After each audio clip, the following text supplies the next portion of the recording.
मोदी जी ने जो बयान दिया है गांधी जी के बारे में, तो क्या आरएसएस से प्रेरित है, जो मानसिकता रखते हैं, जो गांधी को नहीं मानते? देखिए घोड़सेवादी जो है, देखिए आज़ादी के बाद से ही इस देश में दो विचारधाराएं काम कर रही हैं। एक वो विचारधारा जो गांधी के रास्ते पर चल रही है और एक वो विचारधारा जो गोडसे के विचारधारा को जानने के लिए गांधी को पढ़ना पड़ेगा।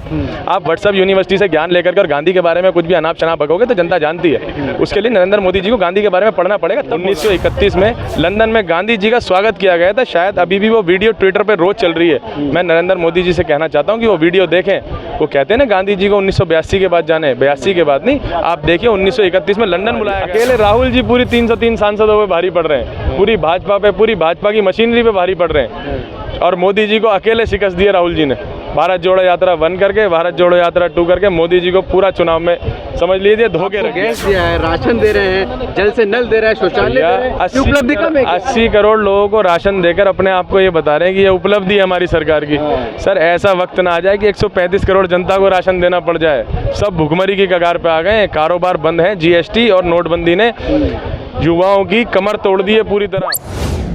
आप लोग यहाँ पर गांधी जी की फोटो लेकर सड़कों पर क्यों बैठे, क्या कारण है? हम इसलिए बैठे हैं सर कि अभी कल शायद प्रधानमंत्री नरेंद्र मोदी जी ने महात्मा गांधी जी के बारे में बहुत कुछ बोला है और बहुत गलत बोला है। ये देश के प्रधानमंत्री जो है नरेंद्र मोदी जी ने जो भाषा का प्रयोग किया है वो बेहद ही शर्मनाक है। उसके लिए उन्हें टीवी पर आकर पूरे देश की जनता के सामने गांधी जी को जो अपशब्द उन्होंने बोले हैं उसके लिए उन्हें माफ़ी मांगी। क्या अपशब्द बोले? उन्होंने ये बोला कि 1982 में एक फिल्म आई थी महात्मा गांधी के ऊपर, उसके बाद से ही लोग महात्मा गांधी को जानते हैं, उससे पहले नहीं। मैं उन्हें बताना चाहता हूँ कि जब यह देश आज़ाद हुआ था ना, तो सबसे बड़ी लड़ाई गांधी जी ने ही लड़ी थी जो इस देश को आज़ादी मिली। और उसके आज़ादी के बाद ये देश आज तक महात्मा गांधी के ही विचारों पर चलता हुआ आया है। ये हम बताना चाहते हैं नरेंद्र मोदी जी को कि उनका जो नाम है वो मोहनदास करमचंद गांधी है। महात्मा की उपाधि उन्हें जनता ने दी है। उनका नाम सिर्फ मोहनदास करमचंद गांधी था, उन्हें महात्मा की उपाधि जनता ने दी है। तो कैसे देखते हैं प्रधानमंत्री के जो बयान आते हैं, पहले मंगलसूत्र था, मुजरा था, अब जो है महात्मा गांधी का? वो चुनाव हार रहे हैं इसलिए बौखला गए, इसलिए तरह तरह की भाषा का प्रयोग कर रहे हैं और उन्हें पता है कि वो चुनाव में बहुत ही बुरी तरह हार रहे हैं। अब वो जैसे भी हथकंडे अपना रहे हैं कि जैसे भी कभी गांधी के बारे में बोल रहे हैं, कभी मंगलसूत्र के बारे में बोल रहे हैं, कभी कह रहे हैं लोग तुम्हारी भैंस चुरा कर ले जाएं, कांग्रेस आ जाएगी तो ये ले जाएगी। 70 साल से कांग्रेस ने देश में राज किया। जिस वक्त कांग्रेस ने राज किया तो समझ लीजिए कांग्रेस ने राज नहीं किया, जनता ने राज किया। आज जनता को मुद्दों से भटकाकर नरेंद्र मोदी चुनाव हार रहे हैं और वो चाहते हैं कि मैं जैसे तैसे बचकर निकल जाऊं। लेकिन वो तो अपना भरोसे कह रहे हैं कि तीसरी बार जो है मोदी सरकार आ रही है। नहीं तो आ नहीं रही ना। आप देखिए इंडिया गठबंधन का पूरे देश में इस टाइम चल रहा है, पूरे देश में डंका बज रहा है इंडिया गठबंधन का और सरकार बन रही है। और 400 पार का जो नारा था मोदी जी का वो फेल हो चुका है पूरी तरह। लेकिन जो वोट की हेरा फेरी अभी देखा आपने, करोड़ वोट से 1 करोड़ वोट से ज़्यादा जो है मैच नहीं हो रहे हैं वोट। नहीं कोई बात नहीं, अगर वो चुनाव में धांधलेबाजी भी कर रहे हैं तो हमें सुप्रीम कोर्ट पर पूरा भरोसा है और सीजीआई चंद्रचूड़ जब तक कुर्सी पर बैठे हैं तो नरेंद्र मोदी जी अपने मंसूबों में कभी कामयाब नहीं हो पाएंगे। तो 4 जून को क्या देखते हैं आप, इंडिया गठबंधन या इंडिया गठबंधन की सरकार बन रही है और फिर प्रधानमंत्री भी तय हो जाएगा। 9 तारीख को शपथ हो जाएगी, देख लेंगे मोदी जी को भी। झोला उठाकर जाना चाहते थे ना, चले जाएंगे।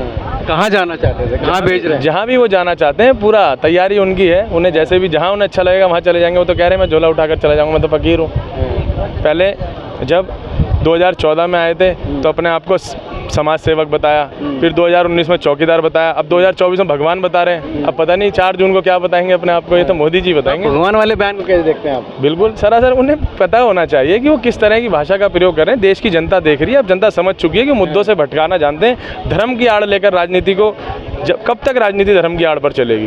अब जनता समझ चुकी है, जनता अपने मुद्दों की बात करे। नरेंद्र मोदी जी चुनाव हार रहे हैं। तो 4 जून को इंडिया गठबंधन से किसको प्रधानमंत्री देखते हैं? वो तो गठबंधन तय करेगा ना प्रधानमंत्री, अभी कुछ तय नहीं है। अभी तो सिर्फ यही है कि लोग बस ये सोच रहे हैं, सारी पार्टियां और सारा देश यही चाह रहा है जैसे तैसे इंडिया गठबंधन की सरकार आ जाए, प्रधानमंत्री भी तय हो जाएगा और जो भी आएगा इंडिया गठबंधन का प्रधानमंत्री होकर काम भी करेगा। अच्छा, जैसे अगर देखा जाए गांधी जी की बात करें, मोदी जी ने जो बयान दिया है गांधी जी के बारे में, तो क्या आरएसएस से प्रेरित है, जो मानसिकता रखते हैं, जो गांधी को नहीं मानते? देखिए घोड़सेवादी जो है। देखिए आज़ादी के बाद से ही इस देश में 2 विचारधाराएं काम कर रही हैं। एक वो विचारधारा जो गांधी के रास्ते पर चल रही है और एक वो विचारधारा जो गोडसे की विचारधारा पर चल रही है। देखो गांधी को जानने के लिए गांधी को पढ़ना पड़ेगा। आप व्हाट्सएप यूनिवर्सिटी से ज्ञान लेकर के और गांधी के बारे में कुछ भी अनाप शनाप बकोगे तो जनता जानती है। उसके लिए नरेंद्र मोदी जी को गांधी के बारे में पढ़ना पड़ेगा, तब बोलना पड़ेगा। 1931 में लंदन में गांधी जी का स्वागत किया गया था। शायद अभी भी वो वीडियो ट्विटर पर रोज चल रही है। मैं नरेंद्र मोदी जी से कहना चाहता हूँ कि वो वीडियो देखें।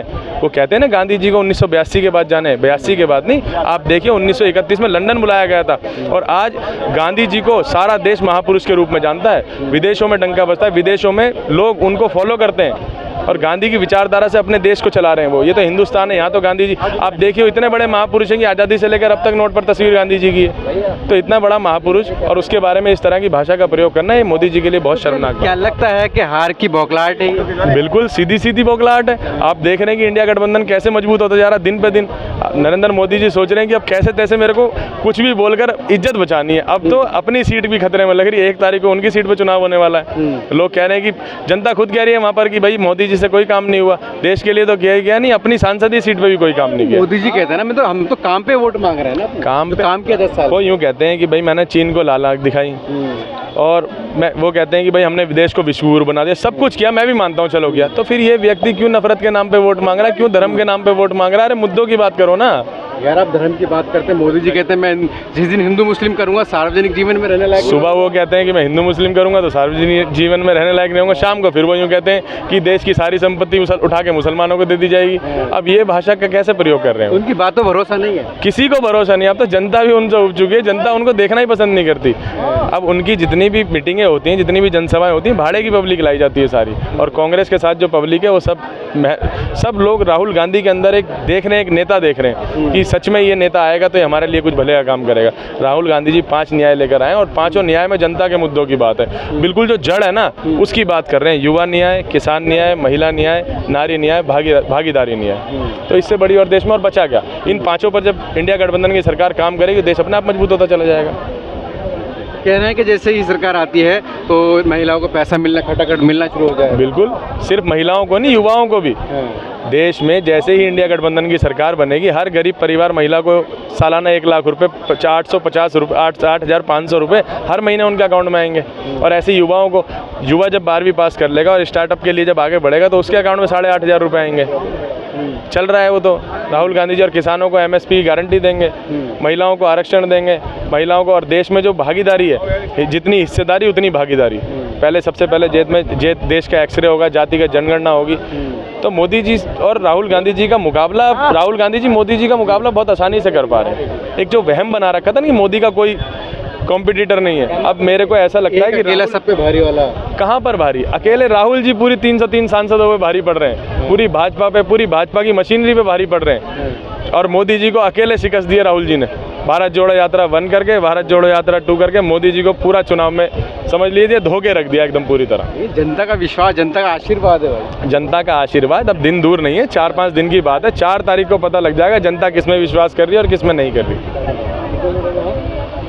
4 जून को जो है इंडिया गठबंधन की सरकार बिल्कुल बनेगी। फिर से मोदी सरकार नहीं, अब की बार मोदी सरकार नहीं आएगी। देखिए जो 400 एक बार और देख लिए, कहें 5 साल दे दीजिए। नहीं सर, बस 10 साल में ही जनता उब चुकी है। धर्म के अलावा कोई बात ही नहीं हो रही है। जब भी कोई रोजगार की बात करता है तो उसे धर्म के नाम पे भटका दिया जाता है। कहते हैं मैंने राम मंदिर बनाया, मैंने 370 हटाई। ये सारे मुद्दे वो धर्म के गिनाते हैं। जनता के मुद्दों की बात कब करेंगे? कुछ तो अच्छा काम किया होगा 10 साल में।